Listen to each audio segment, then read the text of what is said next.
এই মানু, শোন, বড় মাসিরা বলছিল আজ থেকে ঠাকুর দেখা স্টার্ট করে দেবে, বুঝেছিস? তো যে জামাটা পরবি একটু গুছিয়ে রাখিস, আমরা বিকেল বিকেল বেরিয়ে যাব। এখন তো বেশি ভিড়ভাট্টা হচ্ছে না, এখনই ঠাকুরগুলো দেখে নি। এই মানু, বলছি ওই নতুন নীল শাড়িটা পরবো না গোলাপি শাড়িটা? কালোটা পরো না, ওটা সুন্দর। না না, পুজো পূজায় কালো শাড়ি পরা যাবে না, ওইসব বললে হয় নাকি? ওসব তোরা পরিস, বাচ্চা মেয়ে। আমি কোনটা পরবো সেটা বল। কি রে, তুই এখনো রেডি হসনি? এখনো শুয়ে শুয়ে ফোন টিপে যাচ্ছিস? রেডি হবি কখন আর যাবি কখন? তুমি হও না, আমি যাচ্ছি। আমার 10 মিনিট লাগবে।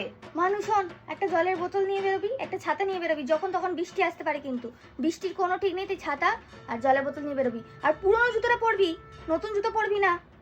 পায়ে ফসকা পড়লে কিন্তু আমি জানি না, অনেক হাঁটতে হবে ওইদিকে। আর ব্যান্ডেড নিয়ে নিবি কয়েকটা ওষুধের দোকান থেকে যাওয়ার সময়, ঠিক আছে? এই যে মানুষ বাবা, তোমার ফতুয়া আর চোস্তা বার করে রেখেছি, ওইটাই পরে নাও, ঠিক আছে? আর কিছু পড়তে হবে না, গরমের মধ্যে হালকা হালকাও আছে, দেখতেও ভালো আছে, ওটা পরে নাও। আর রুমাল ওখানে রেখে দিয়েছি, আর পারফিউমটা ওইখানে বার করে রেখে দিয়েছি, দিয়ে দেবো তোমায়।